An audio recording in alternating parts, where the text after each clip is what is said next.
Olá! Oi, gente! Oi. Tudo bom? Pessoal, voltamos então com a gravação dos vídeos do Bate-Papo Enneagrama, com muita alegria e muita vontade de compartilhar. Dessa vez a gente vai fazer uma série de vídeos falando dos caminhos de transformação. Então, a gente já gravou ano passado, 2019, uma série de vídeos sobre autoobservação, falando um pouco de cada tipo, falando dos instintos. E agora a pergunta que nos norteia em todos esses vídeos que vem pela frente é: descobri o meu tipo e agora? O que faz, né? Então, no vídeo de hoje a gente vai falar um pouquinho sobre a nossa própria experiência, de o que faz depois de ter contato com a sabedoria, né, do Enneagrama, com esses ensinamentos, como que foi na nossa própria vida e tem sido esse caminho de andar, né, pela vida, conhecendo essa mandala, no que nos ajuda. E depois a gente vai gravar um vídeo para cada eneatipo, falando só dos caminhos de crescimento. Então, dicas, né, de caminho de crescimento e transformação para cada um dos eneatipos. De novo, a gente vai manter essa coisa de ser bem informal, é um bate-papo. Então, a gente deixa isso sendo construído aqui e ao mesmo tempo sendo gravado, né, para compartilhar. E a gente também aprende muito com essa troca. Então, é isso aí. Então, para começar, queria que a gente compartilhasse um pouquinho como é que foi a nossa própria experiência, qual vocês acham que são os primeiros passos, assim, as primeiras reações que acontecem quando a gente percebe o nosso próprio eneatipo. Quem quer compartilhar? Eu acho que posso começar por como foi comigo, né? Eu vejo que muitas vezes tem pessoas que elas podem negar e falar, não sou assim. Comigo, na verdade, quando eu entrei em contato, acho que eu já tinha até comentado, foi uma coisa do agora eu estou entendendo algumas coisas ou por que eu sinto alguma coisa ou reajo de alguma maneira, assim. Então, para mim, foi algo de aceitação, de consciência primeiro, de entendimento e um alívio, assim. Acho que foi o meu processo. E aí foi depois o processo também das pessoas que começaram, a minha volta mesmo, né? Assim, de eu começar também a entender algumas reações das pessoas, que às vezes me incomodavam, ou, enfim, algumas reações que me machucavam. Então, aí eu comecei a ter mais entendimento, assim. Então, para mim, foi nesse processo.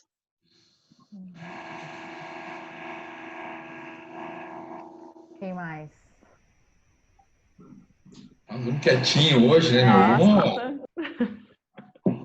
Então, na verdade, quando eu descobri o Enneagrama, o primeiro momento, assim, houve um certo entusiasmo, assim, nossa, que legal, cara, isso aqui é uma coisa que descreve e tal, não sei o que, não sei o que. Mas, na sequência, vem uma negação. Puxa, cara, eu tenho isso daí mesmo, né? Eu sou desse tipo, eu faço isso aí mesmo. E você começa a ter uma luta, né, interna entre o que você achou de luz nessa descoberta, que é bacana, e algo que você fala assim, cara, tem umas sombras minhas lá que eu não, isso aí eu não tenho não, cara. Então, tinha um movimento assim de negação e eu demorei muito para perceber, né, como um tipo 9, por exemplo, a questão de esquecer de mim mesmo. Então, assim, o esquecimento de mim mesmo foi algo assim que a gente fala da preguiça, né, do tipo 9, mas não, a preguiça no sentido dele, né? Ele esquece de si mesmo. Ele tem gás para fazer tudo, mas para ele dar uma esquecida. E foi muito difícil admitir isso, assim, demorou muito. Então, quando a gente fala nesse processo, os primeiros passos, a questão da aceitação, olha, aceita, entende, observa bastante, né? Muitas vezes a gente tem pontos cegos e aí é legal talvez perguntar para outras pessoas que te conhecem, cara, eu tenho esse comportamento, costumo agir assim, porque tem muita coisa que tá evidente para todo mundo, mas só para a gente não tá, a gente não enxerga, né? E aí vem, assim, acho que a questão da sequência da compaixão e acolhimento, tá? A hora que você aceitou, tá, trata com amor isso daí, né? Porque eu já vi gente que assim, acabei de descobrir meu tipo, tá, e agora? Eu quero resolver isso, uma ansiedade para fazer, e demora. Você tem que digerir isso, né? Tem um processo é como se você tivesse colocado um bolo no forno, ele precisa esquentar, ele precisa crescer. Assim, Tem gente que na ansiedade, dependendo do tipo, ele já quer resolver para ontem, tá? Agora eu tenho um problema para resolver, eu quero resolver, e não é bem isso. Paciência, né, de aceitar essa jornada, né, que cada tipo aí tem uma jornada, né, de desenvolvimento. Basicamente, e começa com uma observação, uma aceitação, uma compaixão. Uma coisa bem interessante que o Lu trouxe, que eu observo, assim, a gente conhece um pouco da essência, conhece os comportamentos. Acho que o mais difícil da gente aceitar e admitir é quando a gente vai olhar lá para as paixões, né? E aqueles nomes, assim, é uma coisa que choca. E às vezes tem até aquela questão, nossa, quero ser qualquer coisa, isso eu não sou, porque normalmente é um ponto cego muito grande que a gente tem quando tem pouco trabalho de autoobservação, no início de um trabalho de autoconhecimento. Então, assim, nossa, eu não sou, eu não tenho avareza, eu não tenho inveja, não tenho preguiça, eu não sou agressivo, não, às vezes uma resistência, né, de aceitar aquilo, e ao mesmo tempo entrar numa questão de autocobrança maior para poder reforçar, na verdade, aí que só reforça a personalidade, que é agir conforme a essência. Ou se apegar, né? Ver a essência e acha tão lindo, e é lindo realmente, olha aqui e fala, ai, que lindo, eu sou isso, né? E daí eu fico tentando ser aquilo que, na verdade, a personalidade já está tentando, né? Ser aquilo de uma forma falsificada, né? E daí, realmente, só quando a gente aceita e começa a adentrar no caminho de aceitar as nossas sombras, os nossos monstrinhos, que a gente, de fato, adentra no caminho de desenvolvimento que vão dar os passos para as transformações que vão se abrir. Então, a aceitação de tudo, acho que é a primeira porta, assim, de tudo mesmo, tanto do que eu vejo de beleza que vai nortear, né, de essência, mas assim, ao mesmo tempo com muito pé no chão sobre o que eu enxergo agora, nesse momento em mim, porque senão não tem caminho, né? Interessante, né? Falou agora, observar o que eu descobri, o que eu consigo já lidar, né? Porque é muita coisa, abre um leque, assim, um gigantesco. Você fala assim, não, do que eu peguei agora, tenho por onde eu começo, por onde eu passo mais fácil, né? Muitas vezes você olha assim, olha, essa parte aqui eu estou percebendo que eu consigo até entender, consigo fazer movimento. Não ficar se culpando, né? Até o Felipe falou bem a questão dos próximos passos, na outra conversa que a gente teve, né? A gente não antecipar, né? Você já quer sentar lá no primeiro banco já, e não é assim. Calma aí, cara. Viu agora? Você está entrando de entrada aí. Eu acho que uma coisa que eu achei legal, e quando eu fui, eu conheci o Enneagrama de uma forma, e quando eu tive contato com outras escolas de Enneagrama, Nicolai, né, em comum nosso querido aí, ele tocou muito no ponto de nível de consciência. E a Rê também falou um pouco sobre isso, o Luciano está falando um pouco agora dessa escala, né, de eu não querer chegar direto lá na essência, direto no... E eu lembro muito bem que ele falava assim, você está no nível 7, 6 de consciência, a hora que você conhece o Enneagrama, você acha que você está no 2. Então você fala assim, comigo meio que aconteceu isso, porque você fala, nossa, olha como é bonita essa personalidade, eu faço tudo isso que mais ou menos a Rê falou, né? Tem essa essência maravilhosa, essa coisa, né? Ao mesmo tempo uma cobrança também, olha quanta coisa errada que eu tenho para me... então eu acho que o nível de consciência, o quanto a gente conhece de nós mesmos, o quanto a gente está... o quanto a gente está íntimo dessa personalidade que a gente tem, né? E conhecendo ela, entendendo ela, como ela funciona. Muitas vezes o primeiro, e eu já vi isso acontecendo comigo, com várias pessoas, o primeiro contato que a gente tem com o Enneagrama é um contato que nós estamos muitas vezes com um nível baixo de consciência. Vai depender do tanto de trabalho que eu fiz anterior, de terapia, enfim, de vários momentos de autoconhecimento. E para mim, o primeiro contato com o Enneagrama foi com um nível do auto-observador muito baixo, eu acho. E eu tinha o meu auto-observador muito baixo, eu não entendia muito claramente quem eu era. E eu achei legal aquela personalidade, sabe? Ele falou, tipo 5, é legal esse tipo 5, assim, ele sabe, né? E aí foi aquela coisa de achar que você estava num nível baixo de consciência, mas achar que você está já lá em cima na consciência e falar assim, nossa, sou quase um iluminado já, né? Então, para mim, o Enneagrama, quando a gente tem esse conhecimento, quando a gente está falando desse autoconhecimento, é difícil a gente chegar perto dele sem entender qual é o nível de autoconhecimento que a gente está. Dependendo do nível de autoconhecimento que eu tô, eu chego ou adoro a personalidade, ou começo a me cobrar demais porque eu tenho que melhorar logo e chegar naquela essência. Para mim, eu acho que foi mais ou menos isso, assim, Essa o questão início do do adorar, Enneagrama. você colocou, acho que é bem legal, né? Porque tem gente que se identifica tanto com a personalidade que começa a endeusar aquela, pô, eu sou esse tipo, eu quero ser esse tipo, ou seja, eu não vou mudar nada, esse é o meu jeitão e tá beleza. E isso é a proposta inversa que o Enneagrama pede. E lembrando dos princípios lá que eu não sou um tipo 9, eu estou um tipo 9. Na verdade, o Enneagrama vem mostrar tudo que você não é, né? Na verdade. Não é. Na como verdade, na sair, né? essência, a gente é o oposto do que a gente está manifestando na casca, no dia a dia. Existe, lógico, existe uma cópia muito mal feita do que a gente é lá dentro, né? Eu quero ter harmonia, eu quero ter paz, mas faço isso de uma forma falseada, né? Na verdade, não inteira comigo mesmo, e onde eu não me incluo nessa paz, né? Então, assim, não faz sentido. Eu grande fala assim, cara, a casca não é você. Ela está em você, né? Tanto é que a gente vai trabalhando e a tendência no processo de desenvolvimento através disso é você se libertar dela, não no sentido assim de não ter, ela tem uma função, ela tem um papel de proteção e ela tem, mas é no sentido de assim, olha, eu não estou escravo dela, né? Eu tenho como integrar essa personalidade e ser maior do que ela através da minha essência, né, de quem eu sou. E Sim. essa é a riqueza e a beleza do Enneagrama, né? E que muitas vezes é interpretado de forma bastante equivocada, que fica só nesse viés da personalidade, reforçando e criando justificativas, né? E aí eu fico cada vez mais aprisionado nisso. Então, tem um primeiro momento que eu preciso aceitar, sim, reconhecer, me ver naquilo, porque sem isso não tem transformação. E o segundo momento que é também dizer eu não sou isso, ao mesmo tempo, né? Que eu sou, eu não sou. Eu estou, mas eu não sou. Porque senão fica só justificando. Ah, eu sou assim porque eu sou tipo 5. E aí eu fico ali sentada no cantinho do conforto. E aí eu olho, porque o Enneagrama, ele é uma potência, né? Porque a gente não conhece só sobre nós, a gente também começa a entender como as outras pessoas são. Isso pode ser uma bênção, criar pontes, mas se eu não tenho um trabalho pessoal, ele cria mais muralhas ainda, que cai nessa questão do entendimento só racional.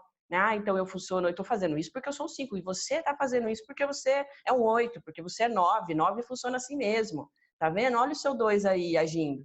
E aí isso cria muito mais afastamento, que é totalmente o contrário realmente do que essa ferramenta vem nos provocar, né? Por isso que essa pergunta aí agora, eu acho que faz muito sentido, né? E acho que é legal que a gente é o nosso objetivo aqui.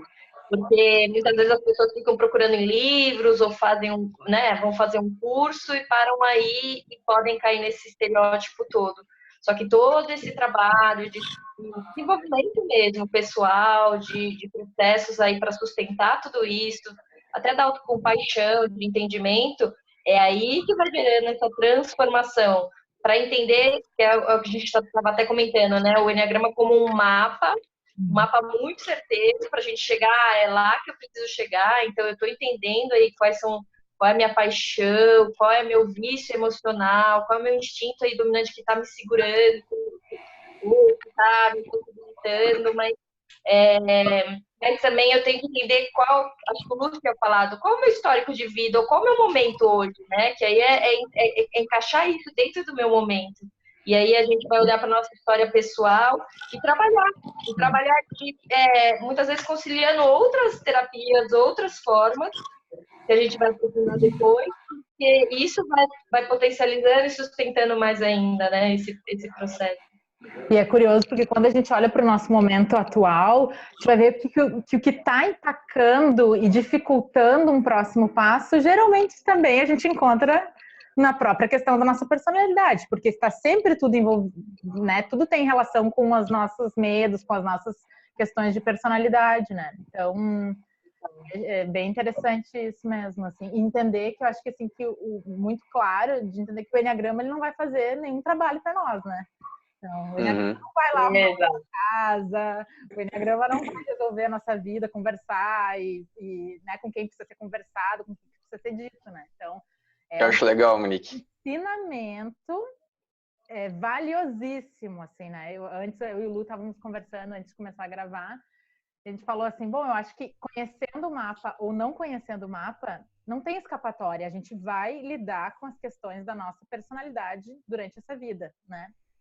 Eu acredito que conhecer o mapa nos traz mais consciência para passar pelos desafios, né? Mas ainda assim, o mapa não vai resolver as questões. Então, cabe a nós sempre, né, agir.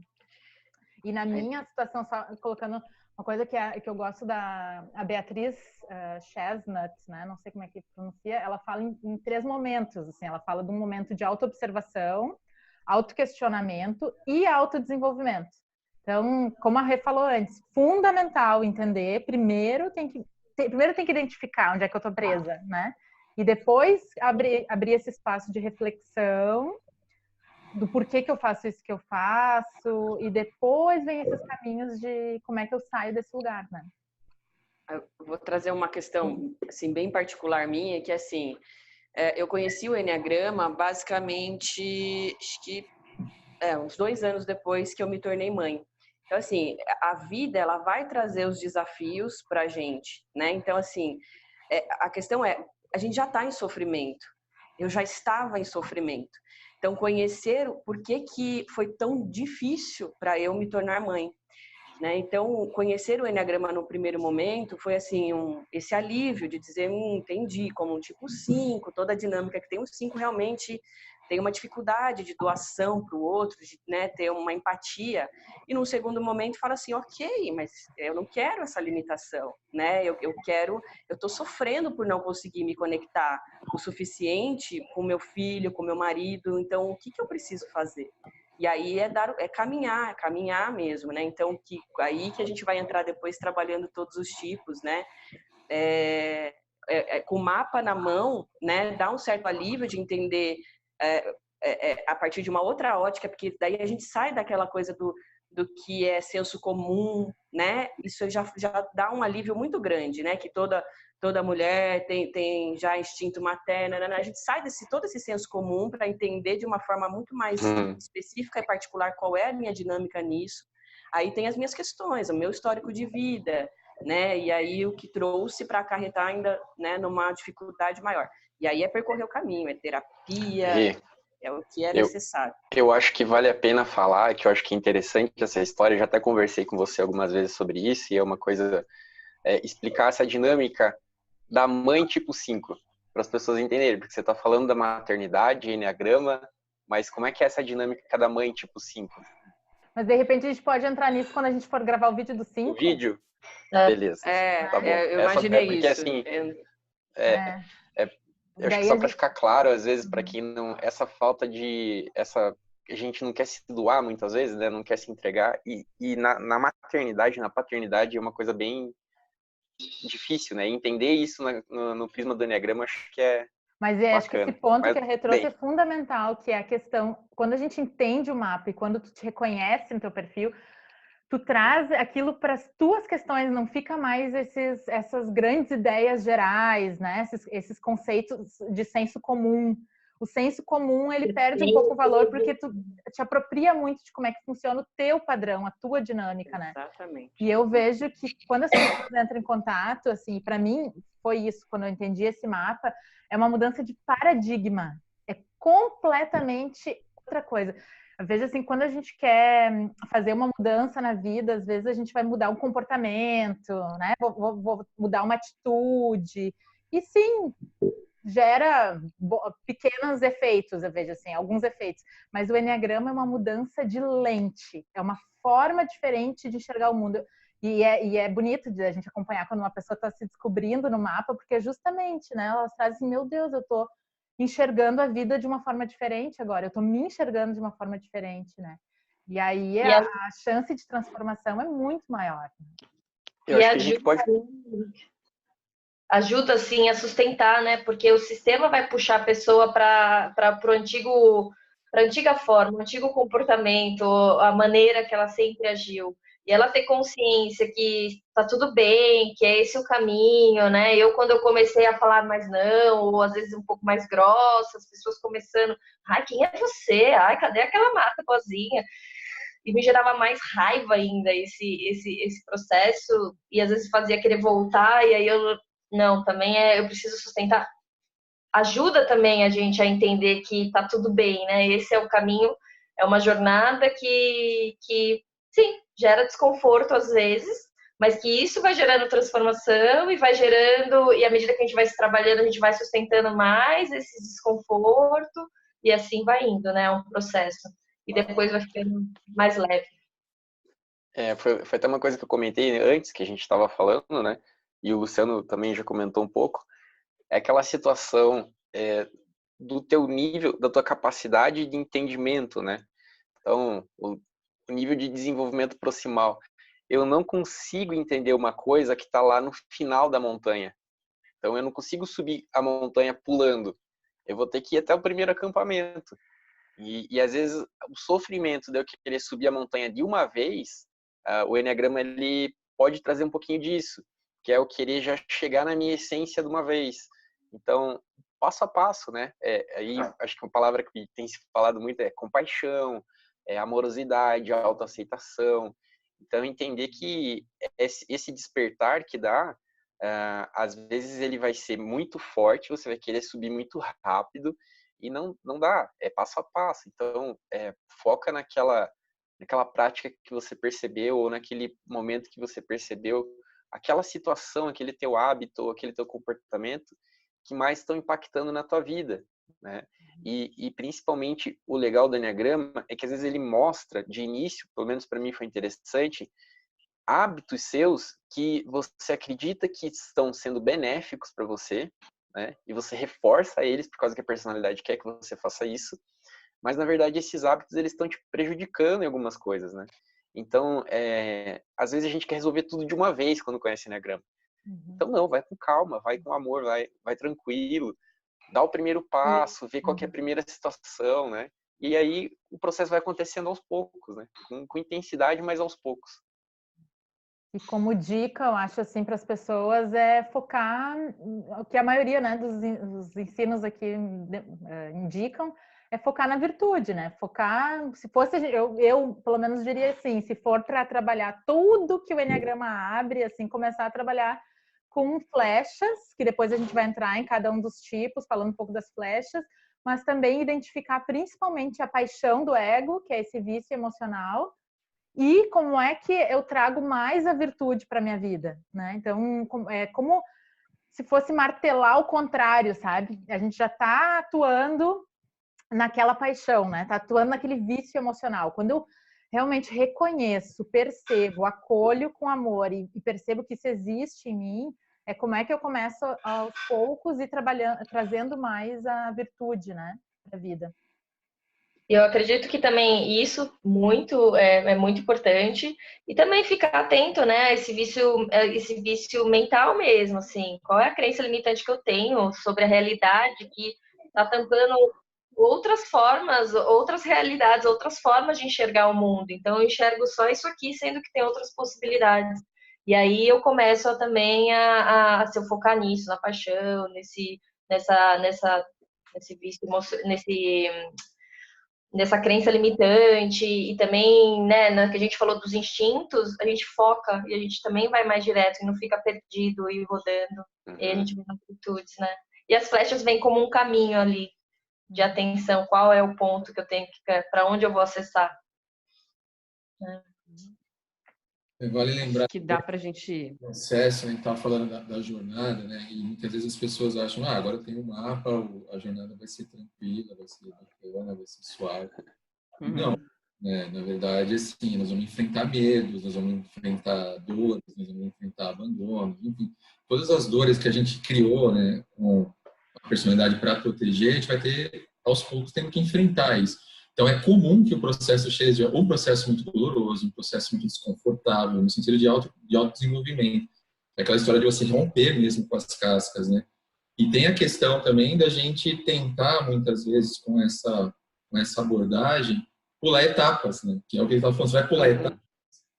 É subir para cair depois, né? Porque não sustenta, não tem sustentação. Então, dar um passo de cada vez realmente é muito importante. Outra coisa que eu achei interessante que a Marta estava trazendo é a questão dos instintos, né? A gente sabe que a inteligência corporal, né, no centro dos 3 centros de inteligência, ela é predominante, né? Ela é muito forte, ela é muito mais rápida, ela é muito mais madura do que as outras duas. E ela está muito presente. Então, se você já conseguir observar como o seu instinto está te guiando, né? Para onde está o teu foco de atenção o tempo todo, o que você está buscando, né? Aquela questão de eu preciso disso, né? E por trás disso tem lá, né, questões emocionais, questões da infância muito profundas lá que precisam ser trabalhadas. Já ajuda bastante, né, no teu dia a dia você começar a mexer nisso, regular um pouco mais isso aí, né? Tirar esse exagero de coisas de foco de atenção em algo que está faltando nas outras áreas, né? Então, conseguir perceber isso, acho que tem a ver com presença, né? Nós observamos que cada vez que a personalidade entra em ação, a gente tem presença, a gente é meio que sequestrado daquele lugar de onde a gente está, a gente não está lá exatamente, você está lá, mas está pensando em alguma coisa, se é algo do corpo, você está lá, mas é o corpo que está te levando, você não está presente. Então, a gente ficar esperto quanto às armadilhas que a personalidade tem para tirar a gente do aqui e agora, tirou. Aí você não está vendo, você não está vivenciando aquele momento de verdade. E depois fica aquela questão, passou, eu não vi, né? E não entendi por que aconteceu aquilo, enfim, coisas do tipo. Acho que tem a gente estava conversando, dá para introduzir, a gente vai trabalhar isso melhor nos tipos, mas que é fundamental para o início, que é pensar que você vai ter que desenvolver os 3 centros de inteligência, né? Então, assim, é impossível para qualquer tipo, né? O desenvolvimento tem que trabalhar a consciência física, corporal, né? Sem o autoobservador, sem uma capacidade meditativa, uma capacidade de trabalhar mesmo o observador e uma capacidade de trabalhar o teu emocional. E a gente sabe que são coisas que demandam, né? Tem trabalhos específicos e depois a gente vai trazer algumas coisas dessas, mas esse é o trabalho fundamental e é percorrer esses caminhos. E aí a gente vai falar como cada tipo tem preferências, né? A gente acaba tendo preferências para trabalhar certas coisas e deixando aquilo que é mais desconfortável de lado. Sim, sim. Então, isso é a riqueza do Enneagrama. Ele vai dizer, não, peraí, para você é exatamente isso aqui que você tem que trazer para a sua vida, trabalhar, né? E o como também, né? Qual é a prática? Porque sempre a personalidade vai querer aquilo que é mais confortávelzinho, vou ficar aqui. E às vezes me dissociando cada vez mais da realidade e fortalecendo a minha personalidade, né? E acho que foi até você mesmo que falou, como é engraçado, né? Quando a gente recomenda algumas formas de terapia ou, enfim, de autoconhecimento que são específicas para aquele tipo, a rejeição muitas vezes que o tipo tem, né? Ou às vezes a paixão, foi a Marta? Ou às vezes a paixão que a pessoa pode ter por determinada prática que tem muito a ver com a personalidade dela. Então é legal entender isso, e entendendo o Enneagrama, a gente vai entender os caminhos. Muitas vezes eu vou para uma prática que ela vai reforçar a minha personalidade, ela vai reforçar o meu modelo mental, né, a minha fixação mental em determinada coisa. E como às vezes eu brinco assim com alguns amigos, alguma coisa, né? Putz, é zona de conforto. Porque às vezes você vai para determinados lugares, você tá lá na maior vibe espiritual, todo mundo que tá ali tá desenvolvendo, o pessoal caminho, né? Todo mundo pratica alguma coisa, mas aí você começa a olhar pro lado e fala assim, peraí, mas aqui é muito fácil para mim, é muito confortável, né? Então, às vezes a gente está em alguns caminhos que eles estão, se a gente não tiver nessa presença, a gente começa a trilhar um caminho que beleza, tá ok, vamos aqui que aqui tá legal, mas na verdade aquilo tá só sendo mais do que é a minha fixação mental, das minhas paixões, tá me trazendo mais do mesmo da minha personalidade. E como é que eu posso observar?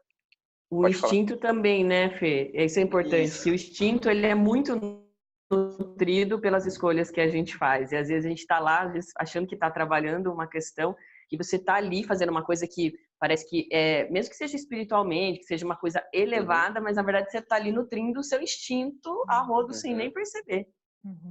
Né? Exatamente isso.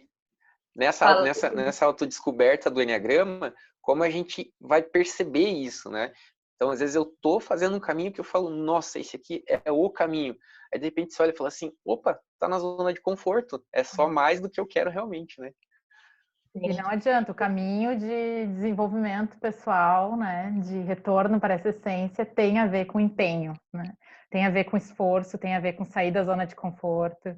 Isso vale para todos os tipos, né? Se estiver muito gostosinho, tem alguma coisa que a gente pode desconfiar, né? Não que precisa ser sofrido, não precisa ser penoso, porque quanto mais consciência a gente tem, mais a gente passa pelos obstáculos com presença, né? Respirando, entendendo o que está acontecendo.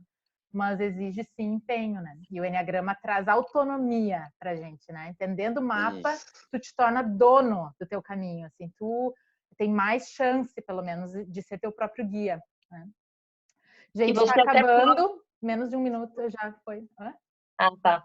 Não, então só para a gente relembrar que então tem algumas práticas que servem para todos, então principalmente esses de autoobservação, de respiração,